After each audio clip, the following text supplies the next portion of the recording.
오늘도 또 새 하루를 허락하신 하나님을 찬양하며 모든 성도님에게 주님의 평강과 은혜가 있으시길 간구합니다. 오늘은 고린도 후서 6장 1절에서 10절까지의 말씀만 읽겠습니다. 우리가 하나님과 함께 일하는 자로서 너희를 권하노니 하나님의 은혜를 헛되이 받지 말라. 이르시되 내가 은혜 베풀 때에 너에게 듣고 구원의 날에 너를 도왔다 하셨으니 보라 지금은 은혜 받을 만한 때요 보라 지금은 구원의 날이로다.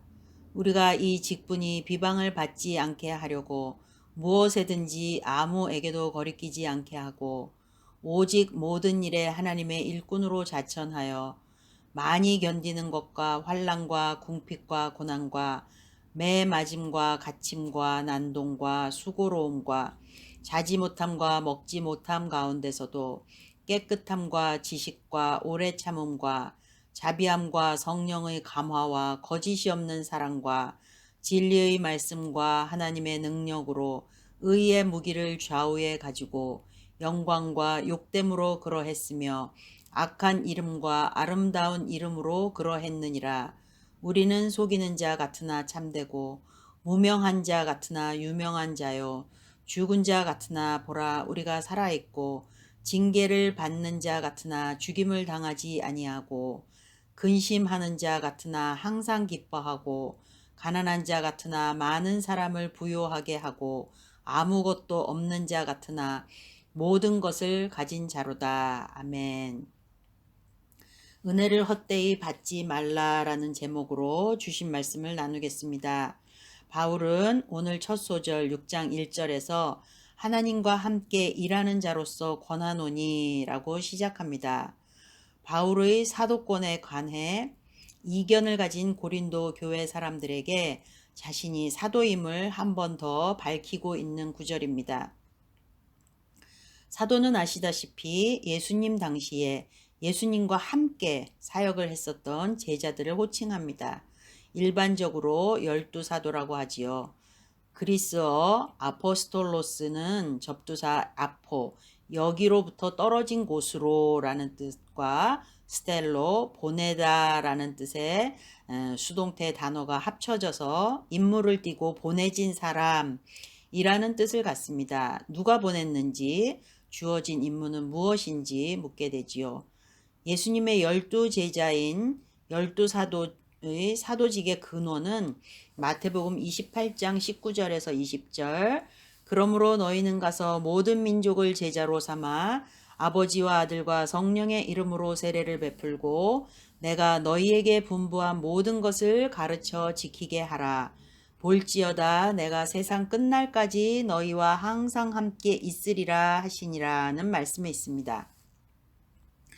그러나 이렇게 제자들처럼 보냄받지 못한 바울은 갈라디아서 1장 1절에서 본인의 사도직을 이렇게 말합니다.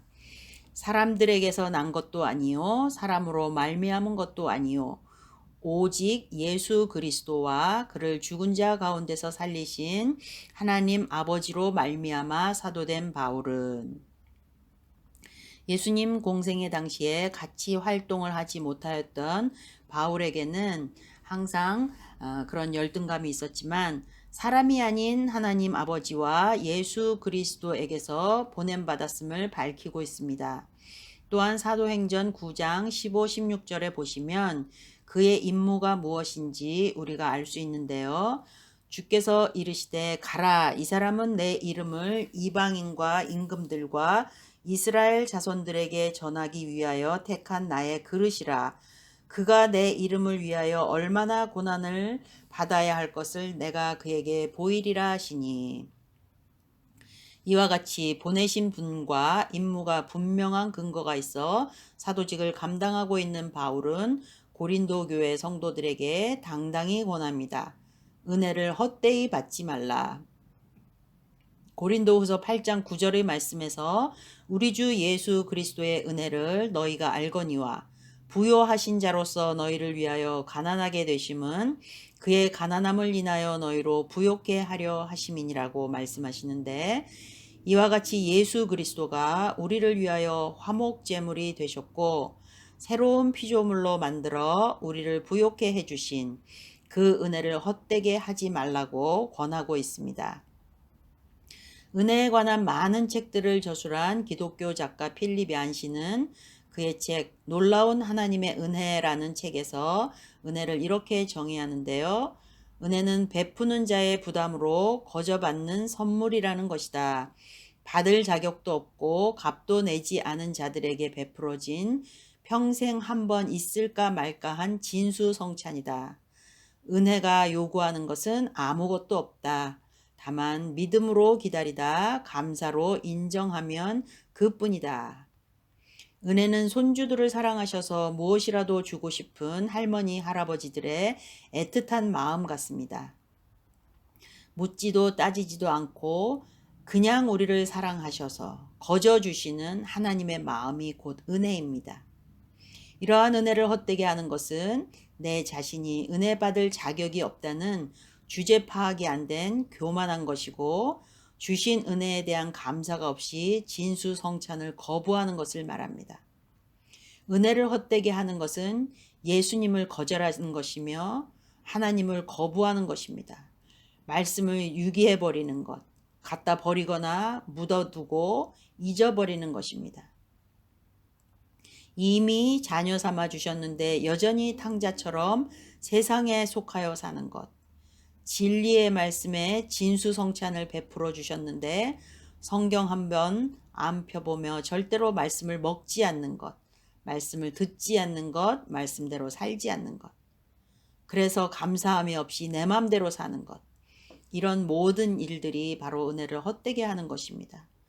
하나님께서 그 아들 예수 그리스도를 십자가에 주셨고 예수가 교회의 머리 되셨음에도 불구하고 고린도 교회 사람들이 다른 복음 곧 이단의 소리들에 귀 기울이며 진리를 거부하며 화목의 복음에 걸맞지 않게 행동하는 것을 보며 바울은 은혜를 헛되이 받지 말라.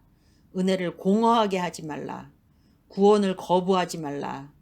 이미 받은 구원의 은혜를 잃어버리지 말라 라고 말합니다. 예수 안에서 예수의 법에 지배를 받는 자들은 허락하신 구원의 은혜를 소홀히 여길 수가 없습니다. 지금 오늘 이 시간이 바로 구원의 날이며 구원 은혜 받을 만한 때이기 때문입니다. 예수를 핍박하며 예수를 따르는 자들을 죽이러 다니던 자신과 화목을 이루신 그리스도의 은혜를 아는 바울은 특별히 화목해 하는 직분을 감당하게 있어서 그의 직분이 비방받지 않게 하려고 최선의 노력을 했음을 밝히고 있는데요. 3절에 보면 하나님이 부르시고 맡기신 사도직의 직분이 비방을 받지 않게 하려고 어떤 수고들을 감수하였는지 밝히고 있습니다. 3절 후반부부터 무엇에든지 아무에게도 거리끼지 않게 하고 오직 모든 일에 하나님의 일꾼으로 자천하여 많이 견디는 것과 환난과 궁핍과 고난과 매맞음과 갇힘과 난동과 수고로움과 자지 못함과 먹지 못함을 겪었다고 합니다. 무엇에든지 아무에게도 거리끼지 않게 하고 라고 말하는 것을 휴즈라는 신학자는 이 본문에 대해 해설하면서 이렇게 씁니다. 설교를 할 때는 그리스도 안에서 하나님의 변화시키는 능력에 대해 주장하면서 자기는 그것과 명백히 모순되는 행동을 하는 그런 사역자들만큼 믿지 않는 자들에게 하나님의 이름이 모독받고 조롱받게 만드는 가장 악한 영향력은 없을 것이다. 우리 말씀을 가르치는 모든 사역자들과 교회의 모든 리더십들, 교사와 목자들이 심중에 두어야 할 말씀입니다.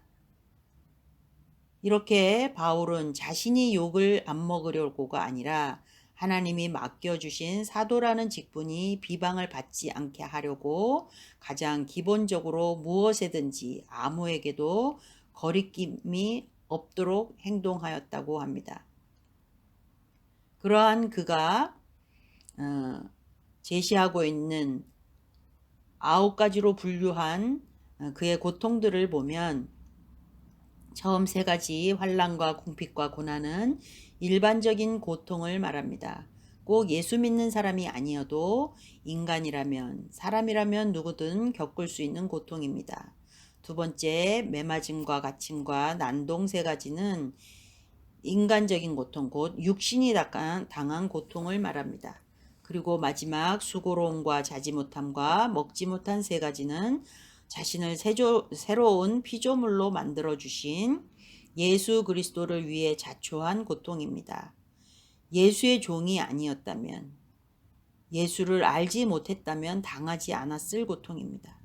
그러나 바울이 오직 모든 일에 하나님의 일꾼으로 자천하여 그 많은 고난의 시간을 이겨낼 수 있었던 이유는 6절 이하의 깨끗함과 지식과 오래 참음과 자비함의 마음 가운데 성령의 감화와 거짓이 없는 사랑과 진리의 말씀과 하나님의 능력으로 예수 그리스도라는 의의 무기를 좌우에 가지고 있었기에 가능했던 것입니다.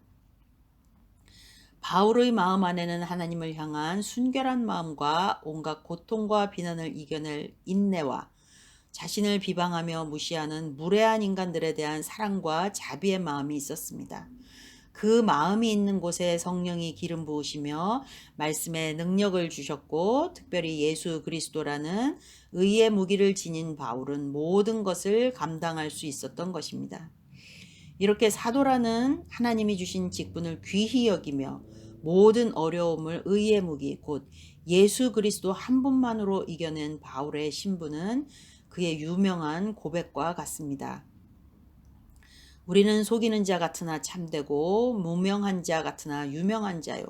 죽은 자 같으나 보라 우리가 살아있고 징계를 받는 자 같으나 죽임을 당하지 아니하고 근심하는 자 같으나 항상 기뻐하고 가난한 자 같으나 많은 사람을 부요하게 하고 아무것도 없는 자 같으나 모든 것을 가진 자로다.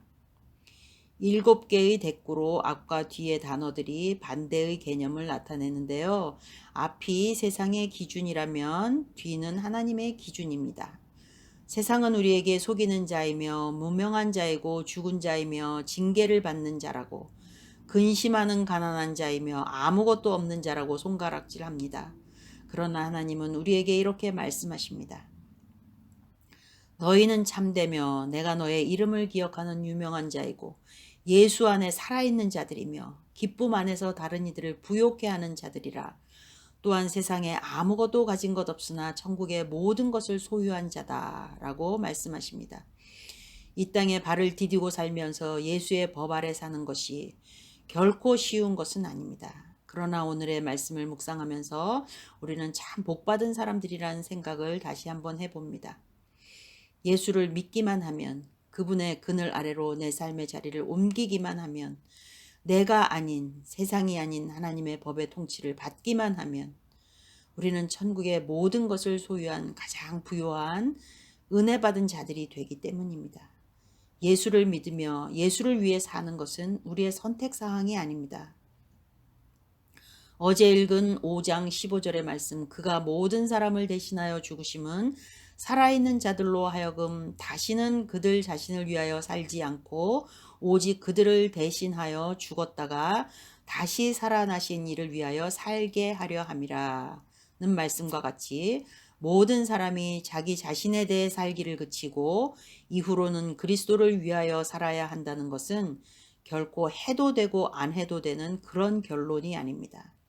우리는 나를 위하여 피 흘려 죽으시며 나를 구원해 주신 그 예수를 위해 살아야 합니다. 오직 하나님 아버지의 영광을 위하여 예수 이름의 능력을 구하며 살아야 합니다. 이것이 바로 은혜를 은혜되게 하며 은혜를 헛되게 하지 않는 우리의 믿음의 자세입니다. 오늘도 하나님의 영광을 위하여 사심으로 승리하시는 은혜 받으신 성도님들 되시기를 소망합니다. 기도하겠습니다. 세상에서 미천하고 보잘것없고 가난하고 근심하는 아무것도 아닌 자들을 자녀 삼아 주셔서 살아있는 자로서 다른 이들에게 기쁨을 주는 자가 되게 하시고 천국의 모든 것을 소유한 자가 되게 하신 하나님을 찬양합니다. 모든 것이 주님의 은혜임을 고백합니다. 은혜가 은혜되도록 오직 주님의 이름을 높이며 주님의 영광을 드러내는 참 믿음의 사람들이 되게 해주시길 기도합니다. 내일 주님의 예배를 사모함으로 기도하며 준비하게 하셔서 주님의 임재를 맛보는 최고의 예배 시간이 되게 해주세요. 우리를 찾아와 만나 주실 그 하나님을 기대하며 모든 말씀 예수님의 이름으로 기도합니다. 아멘.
you.